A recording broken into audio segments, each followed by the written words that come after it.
I woke up to 83 voicemails, all from my daughter. Most were silent, just breathing, slow, uneven, the kind that carries terror through static. The last one wasn't. Her voice cracked through the line, barely a whisper. "He's still in the house. Don't come." Then nothing. I called 911 before my mind could catch up. My hands shook, dialing out of muscle memory, not thought. They told me units were already on the scene, but I was already in the car. When I got there, the blue lights painted the night like a nightmare you couldn't wake from. The detective stopped me at the tape. "You can't go inside," he said softly. "We found her body in her room." His hand landed on my shoulder. I brushed it off. Then I pushed past him. I needed to see. And when I did, when I stepped into that room, I understood what real silence felt like. The walls were too clean. Her room was untouched except for the blood near the dresser. One overturned chair, one phone on the floor, and one photograph, face down. I picked it up. It was her and my wife, laughing, matching necklaces, the kind you buy in pairs, mother and daughter. Except, I bought those for them 5 years ago. And now the same necklace hung from the killer's hand in an evidence photo. I didn't tell the police what I saw, not then. Instead, I sat through the interviews, the sympathy, the scripted condolences. And every time they asked, who would want to hurt her, I thought of my wife, how she cried perfectly, too perfectly. How she stayed behind that night because she was too tired to go out. How she didn't ask what time I got home, or whether I'd found our daughter. Her grief felt rehearsed. Her eyes avoided mine like guilt wearing a mask. I didn't accuse her. I observed. She started sleeping with the lights on, saying the house felt different. She poured wine instead of water, said it helped her forget. But forgetting isn't something you do. It's something you choose.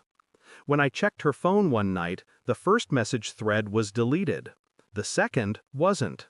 A man's name, hundreds of messages, and a photo, our daughter smiling between them at a lake I'd never seen. The timestamp was 2 days before she died. I printed the messages, all of them, her confessions, his promises, their plan. To leave me, to start over, to take her. But something had gone wrong, something violent. The police said the intruder broke in through the back door, but the lock wasn't forced. It was opened, with a key. I asked her about the key. She said she lost it months ago. I nodded, smiled, and set a hidden camera in the living room. 3 nights later, I watched her sneak out at 2:14 a.m. Same coat, same keychain, same lie. She met him at the park. They spoke for a long time. When she came back, she burned something in the sink. The next morning, she told me the detective called. Case still open.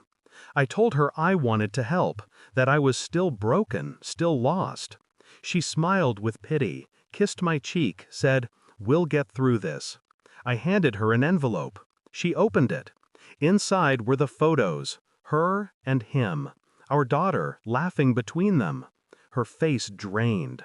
She whispered, "You don't understand." But I did. She didn't kill her by accident.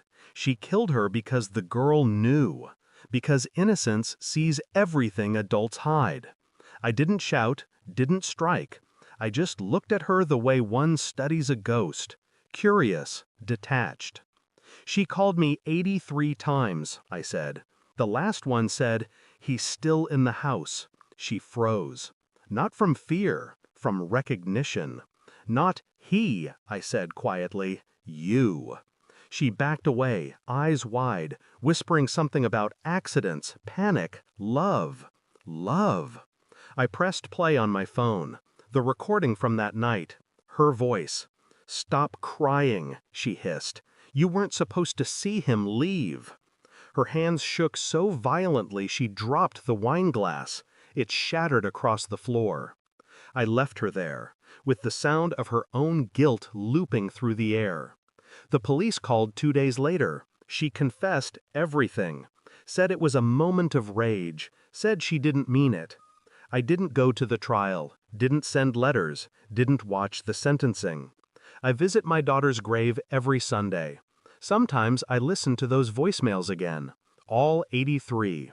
The last one always ends the same way.